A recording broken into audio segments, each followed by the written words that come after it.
Hello, everybody. It's Andrea.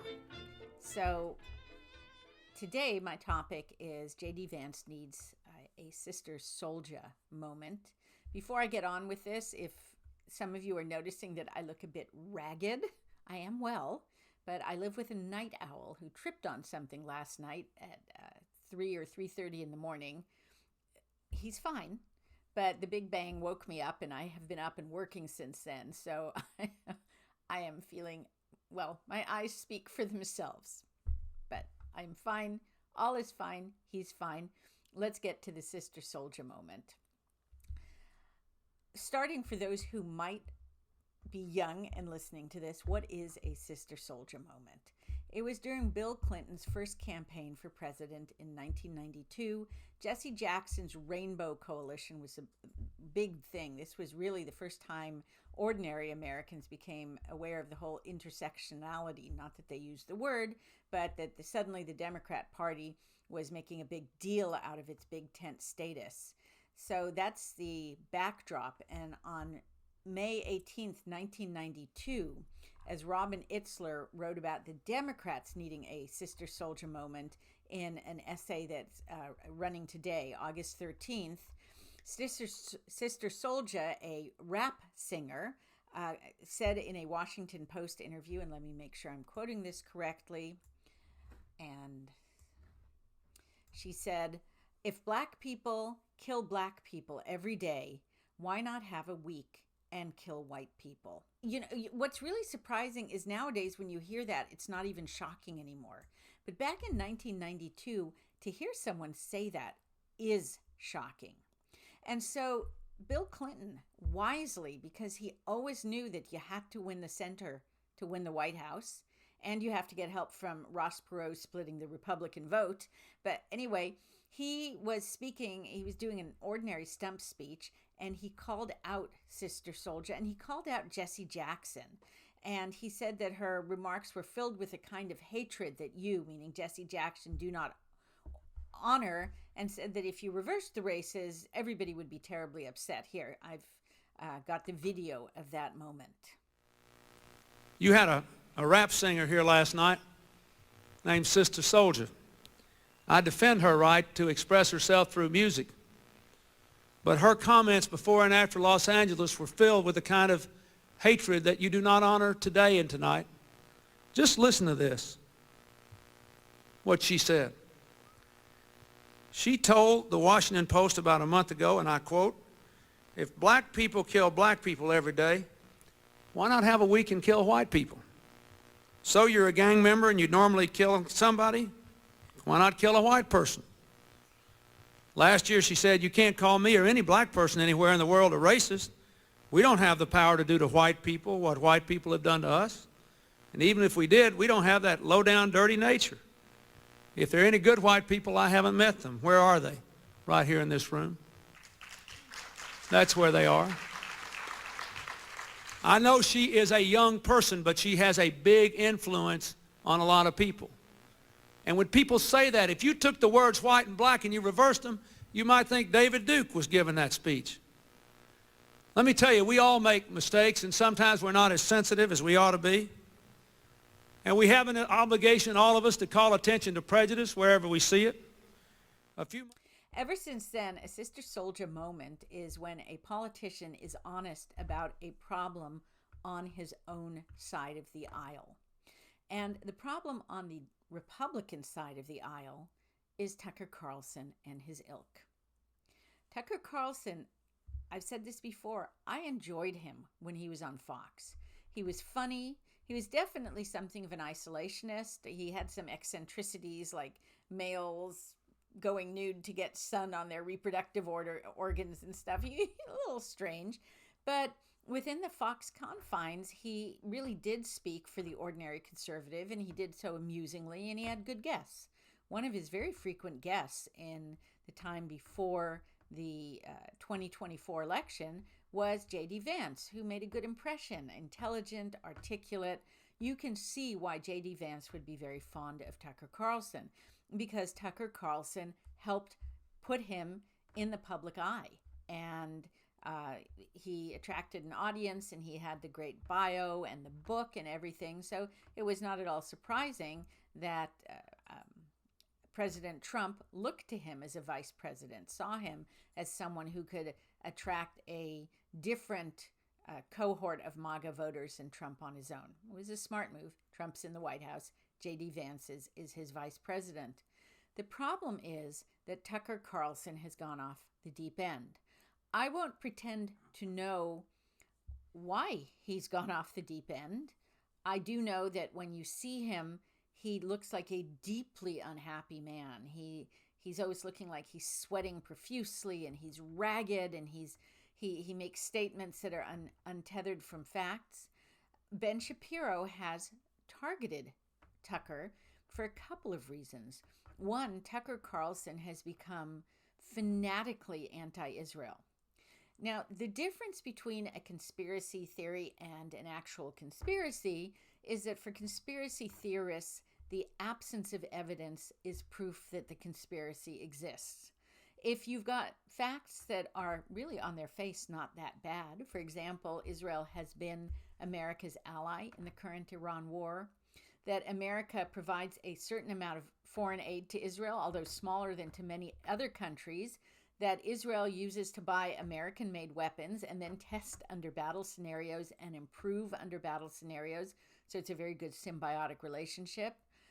Israel is imperfect, but that Israel is a valiant little nation surrounded by a sea of people who want to kill every person in Israel. Those are pretty much facts. But when you start saying that what you cannot see is proof that Israel is nefarious, then you've wandered into conspiracy theory territory. Imaginary lines, invisible dots, they all connect. The wall filled with things, a crazed person. And again, Tucker Carlson is beginning to look like that crazed person. Meanwhile, it's probably not a conspiracy theory when you have miles of video footage of imams saying America is Satan and it needs to be destroyed and they will take it over and they will kill their enemies. And when you have people marching across world capitals, Muslims marching, repeating that theme, maybe you should be a little bit worried about Islam ascendant. And when, as Olivia Murray pointed out the other day, Britain has seen a 39,000% increase in mosques since, I forget what year it was, but not that long ago. Yeah, maybe you have a cultural problem that could become a national security problem, that could become a national existence problem. But Tucker Carlson, for him, it's all about the Jews. And I think what the other thing Ben Shapiro pointed out is that Tucker Carlson is beginning to sound remarkably like Bernie on the economics and the government, that America is failed, that big corporations control everything. He really, some of Tucker's speeches sound just like Bernie's. So Tucker Carlson has struck back, and he did so by claiming that Ben Shapiro, who has always been considered quite brilliant, went to Harvard because smart people, they get into Harvard and most of them come out dummies, but a few of them, like Ben Shapiro and Ted Cruz, manage to retain their intelligence and come out still smart and with their values intact. And Ben Shapiro since then has been working both as a lawyer, he went to law school, and then very diligently to build up a presence. And because he's very intelligent and very incisive, he has managed to turn that presence into the Daily Wire. He found investors. He has brought in really quite good talent, and also Candace Owens, who was crazy, but we all make mistakes. But he is, I think, his own man. I enjoy listening to him. He has a good staff, clearly, but Ben has been Ben for decades. I mean, this is not a corporate product. He's, to me, a young man. I mean, to my kids, he's an older man. And he says funny, wonky things sometimes. He sounds like a little old Jewish guy, and then he sounds like a hip rapper guy because he straddles these generations. I did too. I was old head on young shoulder, and now I'm just kind of eccentric. Tucker sees this all as evidence that Ben Shapiro is a tool of a they. We don't know who the they are, but he is a tool. So Joel Mowbray has a tweet spelling out some of what Tucker is saying. They got him into Harvard Law School and made Daily Wire successful by getting the company a deal with Facebook that no one got. Tucker added that Shapiro's views are actually, quote, the opinions of the people who prop up Ben Shapiro, who created Ben Shapiro. This is what they think. No facts. It's just they. And eventually we get down to the nub of it, which is that Tucker says explicitly that Ben Shapiro's employer's foreign policy is what controls the U.S. And then it really goes crazy. So here, I've got the clip for you about how Ben Shapiro is a tool of Israel to destroy the Constitution and make the American people slaves of the state of Israel, essentially, and guide its foreign policy. And this from the man who goes to Qatar, claims he wants to buy real estate there, and claims that it's this wonderful, free, clean place where you can worship as you will, except Jews are not allowed and Christians are confined to compounds and not allowed to be Christians outside of the compounds. Here is Tucker Carlson. Which is kind of broad but fairly accurate definition of our current economic system. So sell that, and then sell the even harder to pitch idea that it's unpatriotic to oppose wars for Israel. Like, first of all, it's obviously anti-Semitic. I mean, it's just an expression of hate. If you don't want to regime change some country you can't find on a map, obviously you're a bigot. You're basically a Nazi. In fact, you must be for Hitler. You probably are opposed to the Second World War, too. You probably have problems with Churchill. It's literally immoral to oppose Ben Shapiro's employer's foreign policy. But it's also un-American. Like, this country was founded to fight wars for Israel. That's why we're here. I mean, our founders said explicitly, America exists as a Judeo-Christian country to support Israel. Okay? So whatever prime minister of that country wants, we're doing. I mean, that's why we're here. So if you're against it, well, you don't believe in America. You're against America. Why don't you just leave? Maybe we'll revoke your green card. Oh, don't have a green card? We'll strip you your citizenship. And that's what ICE exists to do now. In any case, you should know watching this that these are not just Ben Shapiro's opinions, to the extent he actually has opinions, who knows, but these are the opinions of the people who prop up Ben Shapiro, who created Ben Shapiro. And this is what they think. This is the argument they sincerely believe, apparently, is going to appeal to young people who are worried about the price of burritos. And this is where we get to my feeling that JD Vance needs to have a Sister Souljah moment. JD Vance worries me a little bit. He's not like Tucker, God forbid, but he has shown remarkable unkindness toward Israel.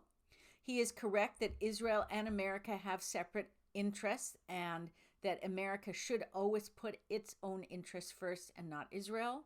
But he can sound remarkably like he's trying to say that Israel is trying to control America.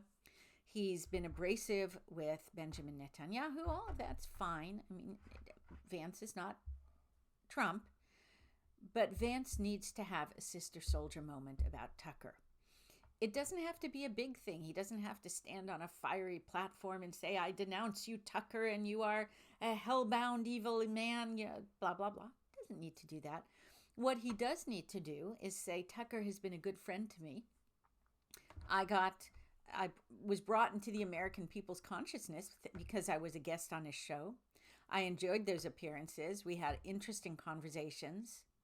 I don't pretend to know what has happened to Tucker in the last few years, but I cannot stand by silently while Tucker goes on rants about Israel. Rants that no matter what Tucker says are anti-Semitic because he has singled out Israel as a nation among nations that is engaged in nefarious deeds to control the entire American body politic. These are evidence-free conspiracy theories. They're the same conspiracy theories that have always driven Jew haters, and I do not accept them, and I part ways entirely with Tucker Carlson. I wish I didn't have to, but I do. Hey, that's one way of doing it. Too wordy. Vance can do it however he wants, but he has to do it. I would not vote for JD Vance right now because I'm with Andrew Klavan. Anti-Semitism is the devil's flagpole. You don't have to like the Jews, but you can't kill them. And wherever anti-Semitism goes, evil follows for everyone else. Totalitarianism, death, starvation, the worst kinds of tyranny. They all follow the devil's flagpole of anti-Semitism. And finally, the more I see of Marco Rubio, oh gosh darn it, the more I like that man. And so I thought I'd line up two videos of an interview that Rubio did with Katie Miller, who is Stephen Miller's wife. In the first video, he talks about the madness of RFK's diet and about the fact that he likes Pop-Tarts. In the second video, it's really quite funny. He talks about what the keto diet did to him. Now, I also have a sweet tooth, so I am sympathetic to everything he says. I lasted with the keto diet for a few hours. It was a dismal failure. And he also talks about the fact that he likes to be in control of things he can control, like getting to the airport on time. I'm right there with him. Any situation in which I have minimal control, I like to be there early, scope out the situation, and achieve maximum control within a minimum control system. So yeah, Marco Rubio, he's charming, he's funny, he's every man, and I'm right there with him. I did, at one time, maybe 4 or 5 years ago, I tried this thing called keto. You've heard of this? Yeah, keto. Okay? And you just eat all this protein. And so you go through this massive withdrawal from sugar and carbohydrates for the first 72 hours. It was a near psychotic event for me. It's true. If I did this in this job, I would be, Mr. President, we must bomb, Paraguay. And it's like, why? I don't know. I'm just really mad I haven't had any sugar. So the point is that you can't, it really is not I'm not against this diet. I'm not asking that we ban it. I encourage people to try it. I'm just saying it's not for everyone. That's what I'm saying.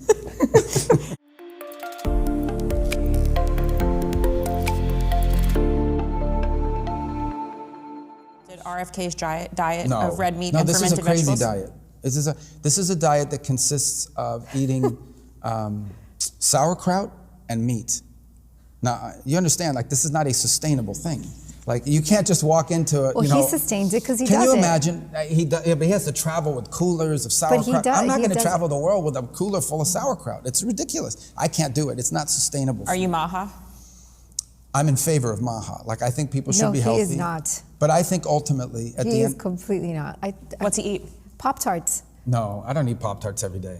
Okay, you eat sweets. The Pop-Tart is one of the great American innovations in the history of the world. If you think about it, it comes in this beautiful foil package. All the things you should not be eating. Every single... Also, for those who are wondering about Trump saying that he's backing JD Vance, of course he is.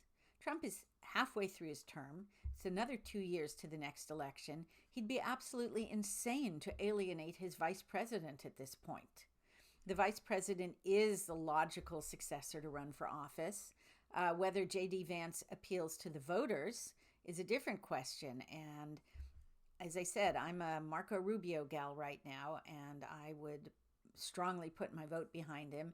Trump would be a fool to do anything more than just trod the familiar path right now. And on that cheerful, interesting note, thank you for listening. I'll see you next time.